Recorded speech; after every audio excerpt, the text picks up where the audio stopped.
Hey, what's up, Mr. Valestin? How you doing? I'm blessed, brother. How you doing? I'm pretty good, man. Can you see me okay? Hear me okay? I can. Can you hear me? I can. I appreciate you taking the time to get with me. Appreciate it. Appreciate it. Thank you.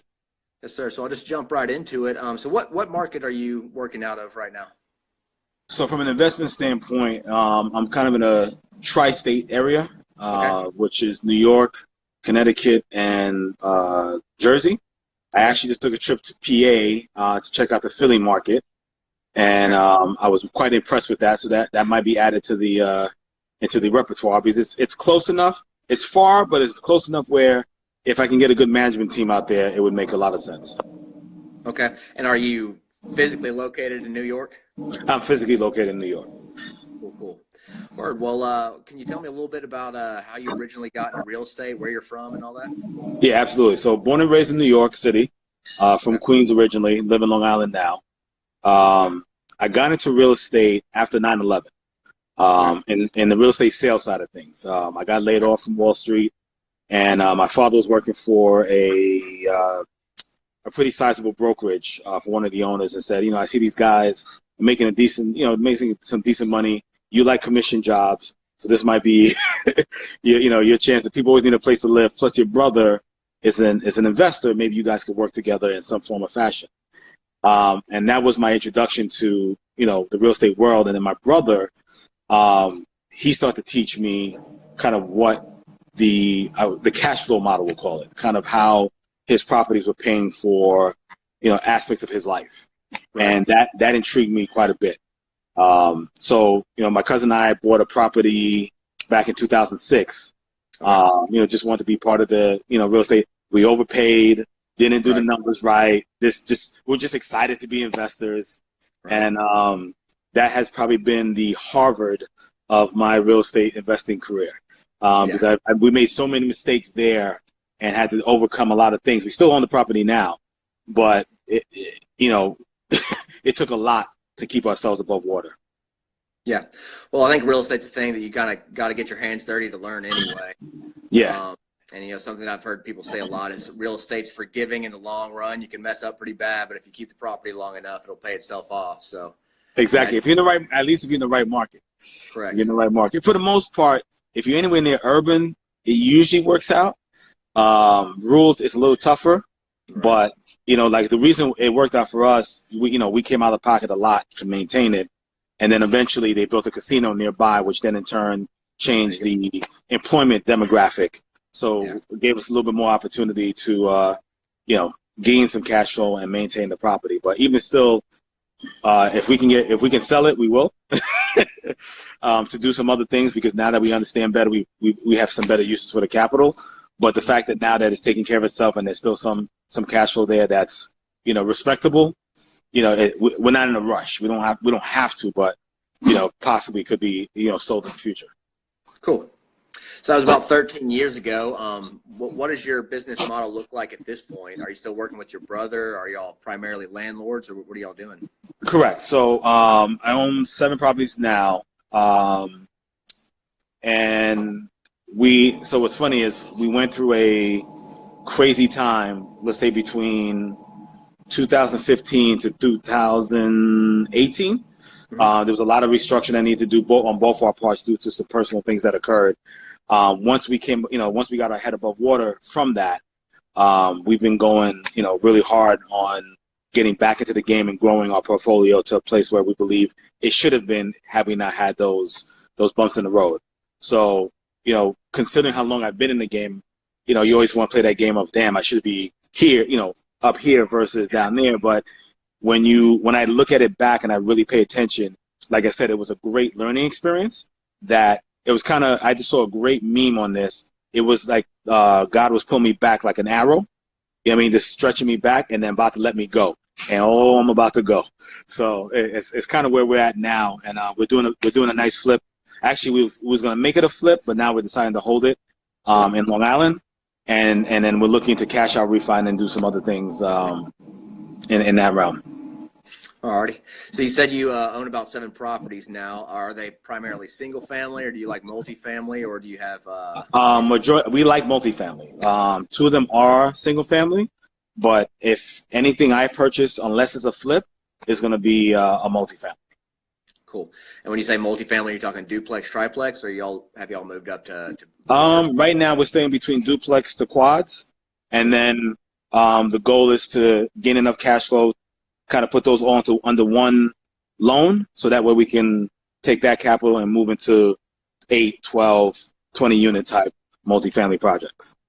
Yeah, I think that's generally the idea. It's kind of what I'm working on as well. It's just buying up a bunch of multifamilies and hopefully one day, ideally doing a 1038 exchange and moving into more units that I can more easily manage and get better cash flow from, for sure. Absolutely. And listen, you're not trying, you're doing. I see how you're moving out there. There's no trying, we're doing. I always tell people, as long as there's breath in my lungs, we're gonna make it happen. There you go, man. That's a good attitude to have. At this point, how are y'all looking for deals? It's one of the hardest things for most people to figure out right now is to find a deal in 2019. So what are y'all up? So, it depends on the market. In New York, it's a little more difficult to find a deal that makes financial sense as an investor. Like if if I was an end user, it'd be different. But as an investor, that was sourcing from either friends and family, sometimes wholesalers, occasional realtors who understand investors, which is the key part. So for you those out there, find a realtor who understands what an investor's looking for. Otherwise, they're going to try to show you everything they show everybody else.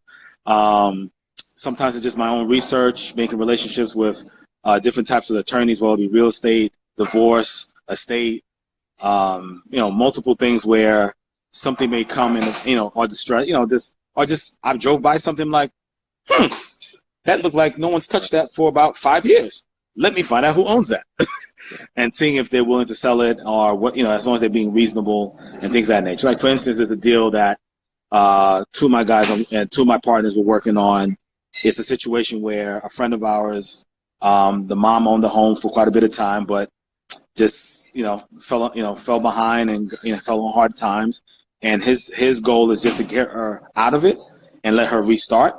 And considering that we have a relationship, he knows that we wouldn't harm her or do anything that was unethical. So we're putting together some things. We're working with the bank with her to get the property, and where we can find a property that in New York that's way below market value, put some work into it, and then obviously move it for a higher number. Yeah. I think that's one of the best parts of having been in the business for a little while. It's kind of hard to emulate when you first getting started, that people start to bring you deals more and more and more as you have a long track record of actually having success.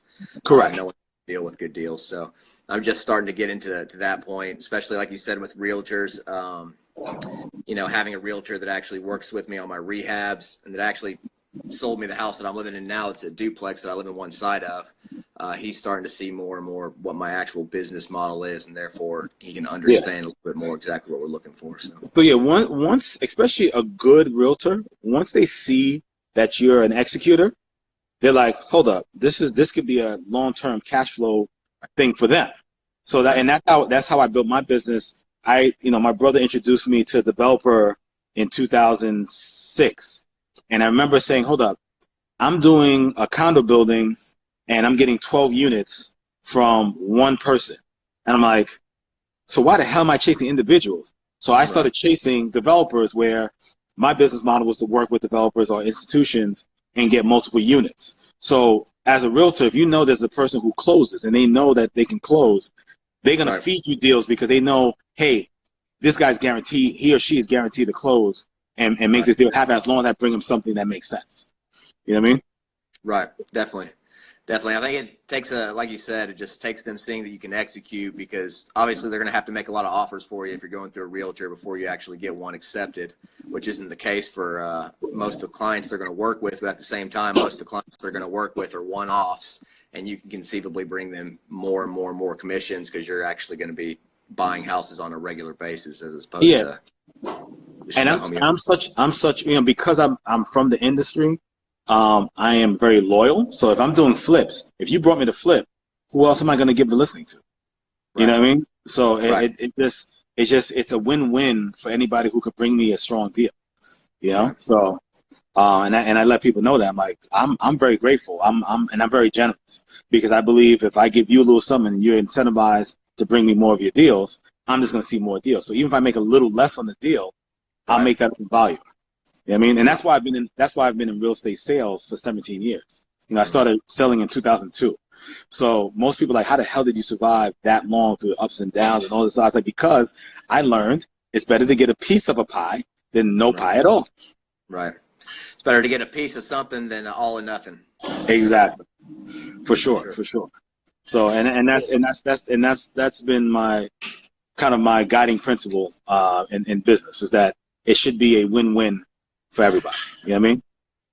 Yeah, I mean, leverage is huge in real estate, and paying other people to do the legwork allows you to obviously have a business in several markets like you already have. I mean, you got to have other people doing stuff for you to make that a reality, but you got to pay other people well to keep them doing stuff for you. But exactly, it just takes recognizing that, like you said, that all those little pieces of pies will add up to a lot more at the end of the day than trying to do everything yourself and recouping 100% of every deal you do.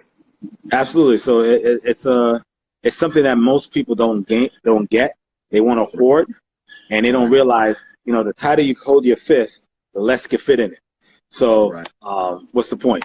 If I could bless somebody else and help them make a little living, but because I do that, they're bringing me more opportunities, and we all eat together, then it's a happy synergy. Absolutely.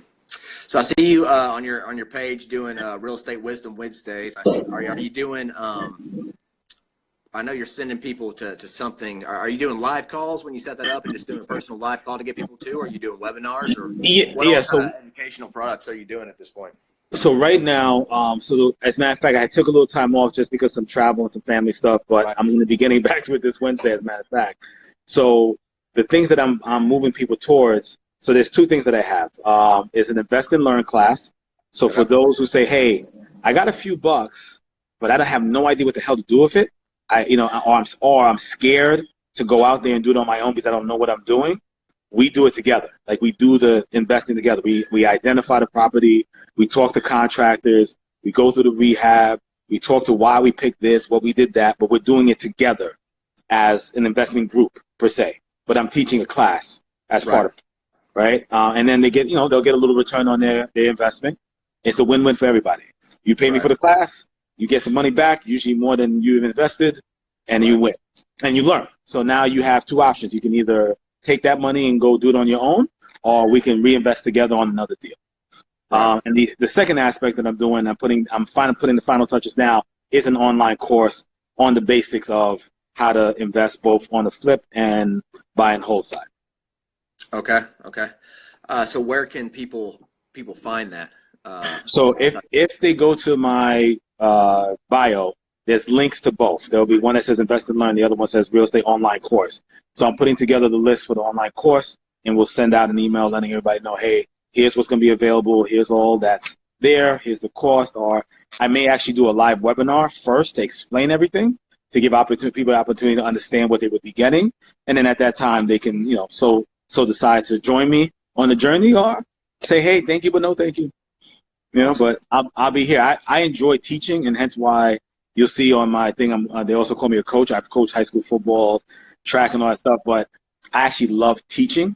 I love seeing that light bulb go off, and I think it always makes me better, because sometimes there's questions people ask me that I may not even know myself.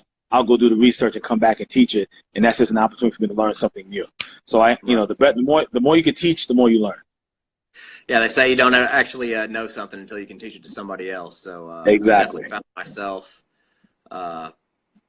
as I've started to try to help people out getting started more and more. It's reiterating everything I know, and sometimes it even pulls me back to away from things I've been doing to things I know I should be doing. So absolutely. And I was also played football for 10 years, so I can appreciate the parallels between playing football and real estate for sure. A lot of people don't realize it's what it is. These TV shows make it look so simple, right? And the reality is the process, the blueprint is simple. Execution is what's difficult.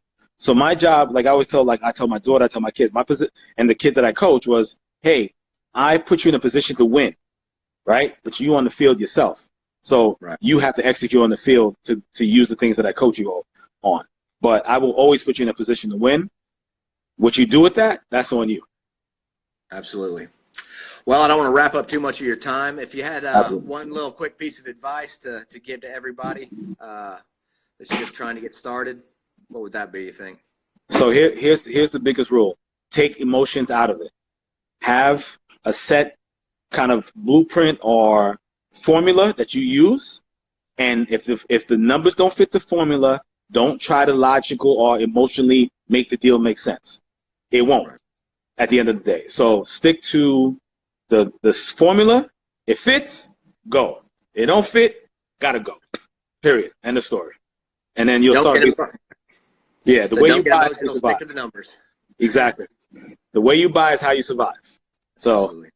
you know, and obviously always look for a good contractor. They can make or break a deal. Absolutely. Well, I appreciate it, man. Good luck. I Thank you. appreciate all the videos you post, and I'd love to do it again sometime. And hopefully Yes, talk sir. again soon.